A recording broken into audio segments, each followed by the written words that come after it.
اللہ کے رسول علیہ السلام فرماتے جو مجھ سے عشق کا دعویٰ کرے اور پوری رات سوتا رہے وہ جھوٹا ہے، جھوٹا۔ عاشق رات کو سو ہی نہیں سکتا، وہ تو راتوں کو عبادت کرے گا، اس کی زبان چلتی رہی ذکر میں، اذکار میں، کلمے میں، درود میں۔ یہاں تو رات کو موبائل چلاتے رہتے ہیں، گیم کھیلتے رہتے ہیں، یوٹیوب پہ مصروف ہے، فیس بک پہ۔ ہم کون سے عاشق ہیں؟ اللہ کرے ہم عاشق ہوں۔ تو بات میں سمیٹتا ہوں، آج بابا فرید کی یاد آ گئی، عرس تھا تو میں نے مجھے عنوان دیا کہ اولیاء اللہ پہ بولنا، تو پوری تقریر بابا فرید پر ہی ہو جائے۔ میں بات ختم کرنے لگا ہوں تو بابا فرید سرکار کے جسم کو، گوشت کو چیل کوے نوچ نوچ کھاتے تھے اور عشق میں ایسے گم تھے، عبادت میں ہوش نہیں تھا۔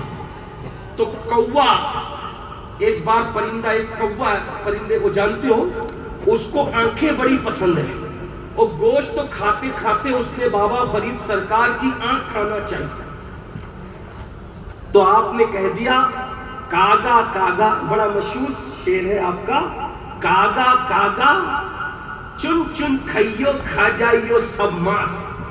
ماس کہتے ہیں کاگا کاگا چن چن کھائیو کھائیو سارا ماس، دو نینا موہ مت کھائیو موہ پیا مگن کی آس۔ او کوے تجھے کھانا ہے تو میرا پورا جسم کھا لے، لیکن میری آنکھیں مت کھانا۔ کیوں؟ آنکھیں کھا لے گا تو یار کا دیدار کیسے کرے گا؟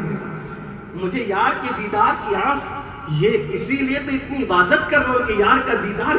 میں بھی اس مقام پہ پہنچ کے مجھے بڑا دکھ ہوتا ہے، یا اللہ ہم تیرا دیدار کن آنکھوں سے کریں گے؟ جن آنکھوں سے لوگ گندی فلمیں دیکھتے ہیں، ان آنکھوں سے تیرا دیدار کیسے؟ جن آنکھوں سے عورتوں کو پاپ کی نظر سے دیکھتے ہیں، ان آنکھوں سے تیرا دیدار کیسے؟ جن آنکھوں سے اللہ اکبر حرام چیزوں کو دیکھتے ہیں، ان آنکھوں سے تیرا دیدار۔ اللہ کا دیدار کرنا ہی یہ آنکھیں، اس کی حفاظت کرو، اس کی قدر کرو۔ قبر میں رسول اللہ کا دیدار کرنا ہے، جنت میں اللہ کا دیدار کرنا۔ سوچو تو صحیح، ان آنکھوں کی اہمیت جانو۔ نکلو فلموں سے، نکلو زنا کے مناظر سے، نکلو عورتوں کو پاپ کی نظر سے دیکھنے سے۔ آنکھوں کی حفاظت کرو۔ جب بھی کوئی عورت سامنے آئے، ہماری نگاہ اس نیت سے جھک جانا چاہیے، جس نیت سے، جس آنکھوں سے خدا کو دیکھوں گا، اس آنکھ سے کبھی کسی اجنبی عورت کو نہیں دیکھوں، اس آنکھ سے کبھی کسی اجنبی عورت میں۔ یہ تقویٰ، یہ پرہیزگاری ہے۔ اور آنکھوں کو جتنا کنٹرول میں رکھو گے، اتنا اللہ عبادت کی لذتیں عطا فرمائے گا۔ اور عورتوں کو چاہیے کہ وہ بھی مردوں کو دیکھنے سے آنکھوں کی حفاظت کرے، کیونکہ تم مردوں کو دیکھنے سے بچو گی، اللہ تمہیں بھی عبادت کی لذت عطا کرے گا، ایمان کی لذت عطا کرے گا۔ ورنہ پھر جو چاہے کرو، دنیا تو دنیا ہے، کون روکنے والا ہے؟ مگر آخرت میں پچھتانا ہے۔ یہ دنیا چند دن کی ہے، اس دنیا سے رخصت ہو جانا ہے۔ تو بابا فرید وہ فرید ہے۔ تو سرکار غریب نواز نے کہا اب اس کو نہ بلانا، ہم خود جائیں گے اس سے ملنے کے لیے۔ دیکھو یہ مقام ملتے ہیں پرہیزگاری میں تک۔ غریب نواز جیسی ہستی 90 لاکھ کو کلمہ پڑھایا، اللہ کا وہ محبوب بندہ جب مکہ گئے تو آواز آئی معین الدین ہم نے تجھے قبول کیا، تجھے بھی بخش دیا، اور قیامت تک جو تیرے سلسلے میں مرید ہوگا ہم نے اس کو بھی بخش دیا۔ غور تو فرمائیں، یہ وہ اللہ کے محبوب لوگ ہیں۔ تو سرکار غریب نواز نے کہا بابا کتب ہم خود چلیں گے ملنے کے لیے۔ گئے تو فاقہ کشی سے حالت یہ تھی، توجہ کرنا، اب یہاں بات میں ختم کرنے لگا ہوں۔ ولایت کی بات تھی، پیری مریدی کی بات آئی، بات مکمل ہوتی ہے۔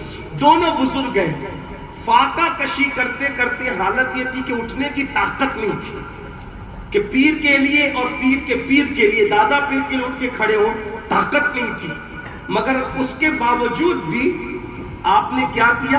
اٹھنے کی طاقت نہیں تھی تو ایسے ہی بیٹھے بیٹھے پیر کے قدموں پہ جھک گئے۔ تو پیر نے کہا مسعود میرے پیر کے قدموں پہ پہلے جھکو، پہلے ان کی قدم بوسی کرو۔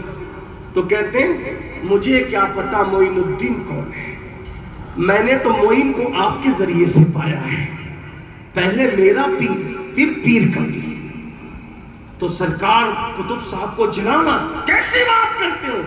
تب غریب نواز سرکار نے فرمایا بابا قطب مرید ہونا سیکھنا ہے تو کوئی اس سے سیکھے، اور پھر سینے سے لگا کر کے وہ سارے مقام عطا کر دیے جس کا ذکر بیان سے باہر ہے۔